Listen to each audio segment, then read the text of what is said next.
बंदी आया था उसका सिस्टम ऐसा रहा है कि प्रथम बार उसको करीबन 4 बजे जेल पर लाए थे। उस टाइम बंदी को चोट लगी हुई थी और उनकी जो है MLC वगैरह भी नहीं थी और न ही उसकी कोविड टेस्ट हुआ था। तो प्रथम दृष्टा तो हम जब वो लाए थे तो उनको चारों बंदियों को हमने वापस कर दिया था क्योंकि उनकी MLC नहीं थी और कोविड टेस्ट नहीं था।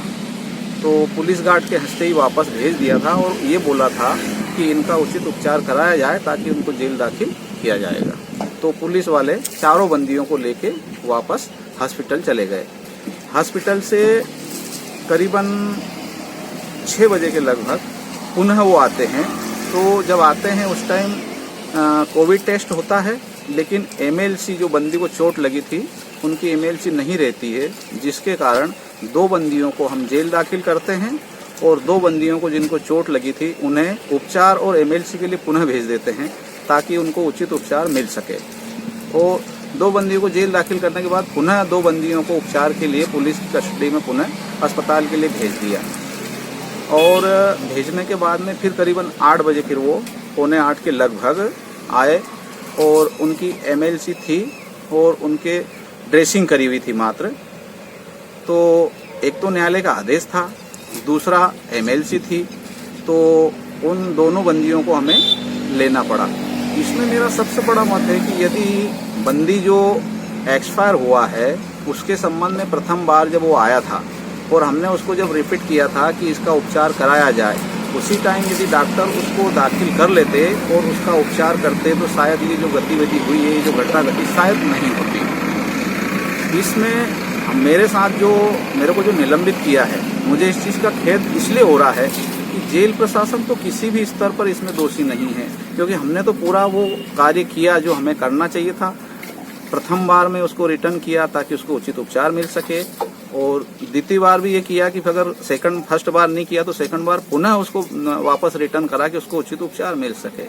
लेकिन दोनों बार जो है उसको एडमिट नहीं किया गया और मात्र MLC करके उसको भेज दिया गया और MLC में भी फिट फाट लिखा था उसको। अब ऐसी स्थिति में हमारा ये कर्तव्य बनता है कि हम न्यायालय के आदेश का पालन करें और चिकित्सा द्वारा जो MLC दी है तो उसको मान्य करें। सर, आपने ऐसा कोई वीडियो भी बनाया उसका कि जिसको चोट के निशान पाए गए? हाँ, हमारी यहाँ क्या वीडियो जो है CC फुटेज है, उसके अंदर जब बंदी 4 बजे के लगभग आता वो भी फुटेज है, उसके बाद शाम को 6 बजे आता वो भी फुटेज है और उसके अंदर उसको जो चेक किया गया, देखे गए, उस टाइम उसके पुट्ठों पर निशान थे वो भी देखा गया। और रियली चीज़ ये है कि यदि उसको मेरे को जो सस्पेंड किया उसमें मुझे दुख इस चीज़ का है कि मारपीट किसने की, उपचार किसने नहीं किया। हमने वो प्रयास किया कि इसको उचित उपचार मिले, बट मारपीट शायद पुलिस के द्वारा की गई, उपचार चिकित्सक के द्वारा नहीं किया गया। इसमें मेरा कुछ दोष बनता ही नहीं है। मैंने वो हर संभव प्रयास किया कि उसको उचित उपचार मिले। तो मुझे जो निलंबित किया इसके लिए मुझे खेद है और दुख इस चीज़ का है कि ये जो प्रशासन है इनको इस चीज़ को देखना चाहिए कि एक निर्दोष व्यक्ति को अगर दंडित किया जाता है तो बहुत बड़े खेद का विषय बनता है। सर, ये पुलिस अधिकारी कह रहे हैं कि हमने तो कोई मारपीट नहीं की है और हमारा तो पुलिस का तो कोई रोल नहीं है। नहीं, अगर ऐसा नहीं होता तो जो जनता आई वो मिष्टान थाने को ही तोड़फोड़ क्यों किया?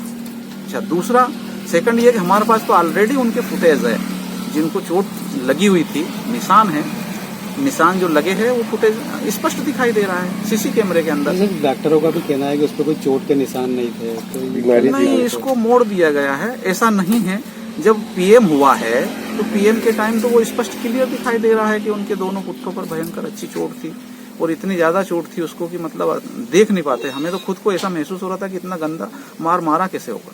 Sir, civil surgeon doctor Divyesh Verma है जी, पोस्टमार्टम रिपोर्ट के आधार पर उन्होंने कल एक बयान दिया है कि शरीर पर कोई चोट के निशान नहीं पाए गए हैं और सेप्टिसीमिया से इसकी मौत हुई है। हाँ, वो उनका कथन अपनी जगह है, लेकिन जब उसका PM हुआ है तो PM तो प्रदर्शित हो रहा है इसमें क्लियर।